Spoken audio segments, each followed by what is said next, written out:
There's no feeling more intense than starting over. If you deleted your homework the day before it was due, as I have, or if you left your wallet at home and you have to go back after spending an hour in the commute. If you won some money at the casino and then put all your winnings on red but it came up black. If you got your best shirt dry cleaned before a wedding and then immediately dropped food on it. If you won an argument with a friend and then later discovered that they just returned to their original view. Starting over is harder than starting up. If you're not ready for that, like if you've already had a bad day, then what you're about to go through might be too much. Feel free to go away and come back. I'll be here. Alright, thanks for coming with me on this trip. I'll understand if you have to take a break at any point. Just find a safe place to stop and quit the game. And don't worry, I'll save your progress, always, even your mistakes. This game is a homage to a free game that came out in 2002, titled Sexy Hiking. The author of that game was Jazzuo, a mysterious Czech designer who was known at the time as the father of B games.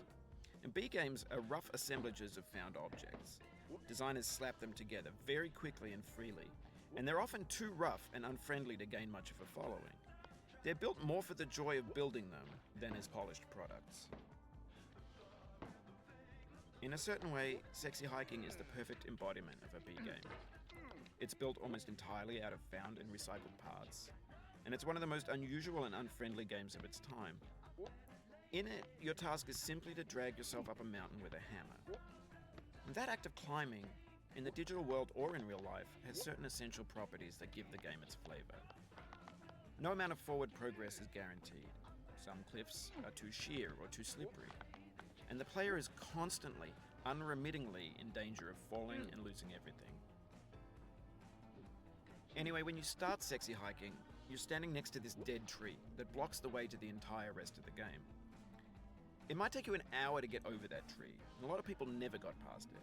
You prod and you poke at it, exploring the limits of your reach and your strength, trying to find a way up and over. And there's a sense of truth in that lack of compromise. Most obstacles in video game worlds are fake. You can be completely confident in your ability to get through them once you have the correct method or the correct equipment or just by spending enough time.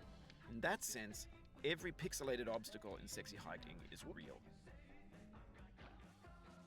The obstacles in Sexy Hiking are unyielding, and that makes the game uniquely frustrating. But I'm not sure Jazzuo intended to make a frustrating game.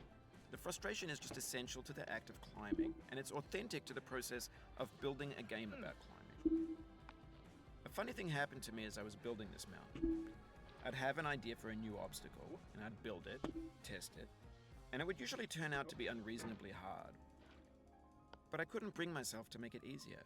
It already felt like my inability to get past the new obstacle was my fault as a player rather than as a builder.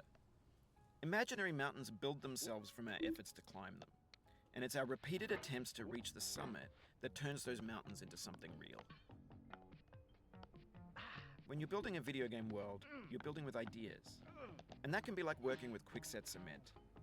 You mold your ideas into a certain shape that can be played with, and in the process of playing with them, they begin to harden and set until they're immutable, like rock. And at that point, you can't change the world. Not without breaking it into pieces and starting fresh with new ideas.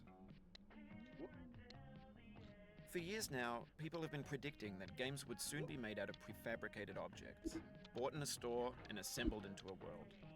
And for the most part, that hasn't happened, because the objects in the stores are trash. I don't mean they look bad or that they're badly made, although a lot of them are. I mean they're trash in the way that food becomes trash as soon as you put it in the sink. Things are made to be consumed and used in a certain context, and once the moment is gone, they transform into garbage. In the context of technology, those moments pass by in seconds. Over time, we've poured more and more refuse into this vast digital landfill that we call the internet. It now vastly outnumbers and outweighs the things that are fresh and untainted and unused.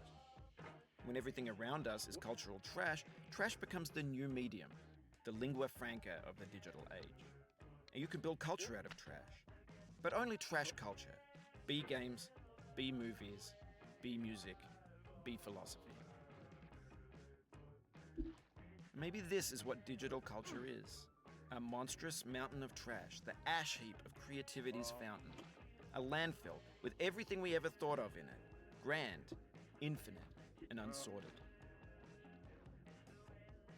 There's 3D models of breakfast, Gen X's fanfic novels, scan magazines, green screen Shia LaBeouf, banned snuff scenes on Live Leak. Facebook's got lifelike bots with unbranded adverts and candid shots of Kanye and Taylor Swift mashups, car crash epic failed GIFs, Russian dashcam vids, discussions of McRibs, discarded, forgotten, unrecycled, muddled, rotten, untitled. Everything's fresh for about 6 seconds, until some newer thing beckons, and we hit refresh. And there's years of persevering, disappearing into the pile, out of style, out of sight. In this context, it's tempting to make friendly content that's gentle, that lets you churn through it but not earn it. Why make something demanding if it just gets piled up in the landfill, filed in with the bland things? When games were new, they wanted a lot from you. Daunting you, taunting you, resetting and delaying you. Players played stoically. Now everyone's turned off by that. They want to burn through it quickly. A quick fix for the fickle. Some tricks for the clicks of the feckless. But that's not you. You're an acrobat. You could swallow a baseball bat. Now I know, most likely you're watching this on YouTube or Twitch, while some dude with 10 million views does it for you. Like a baby bird being fed chewed up food. That's culture too. But on the off chance that you're playing this, what I'm saying is, trash is disposable, but maybe it doesn't have to be approachable. What's the feeling like? Are you stressed? I guess you don't hate it if you got this far. Feeling frustrated? It's underrated. An orange is sweet, juicy fruit locked inside a bitter peel. That's not how I feel about a challenge. I only want the bitterness. It's coffee. It's grapefruit. It's licorice. It feels like we're closer now. Composer and climber, designer and user. You could have refused, but you didn't. There was something in you that was hidden, that chose to continue. It means a lot to me that you've come this far, endured this much. Every wisecrack, every insensitivity, every setback you've forgiven me is a kingly gift that you've given me. We have the same taste, you and I. It's not ambition. It's ambition's opposite. An obdurate mission to taste defeat. You'll feel bad if you win, so I put this snake in for you. Have you thought about who you are in this? Are you the man in the pot, Diogenes? Are you his hand? Are you the top of his hammer?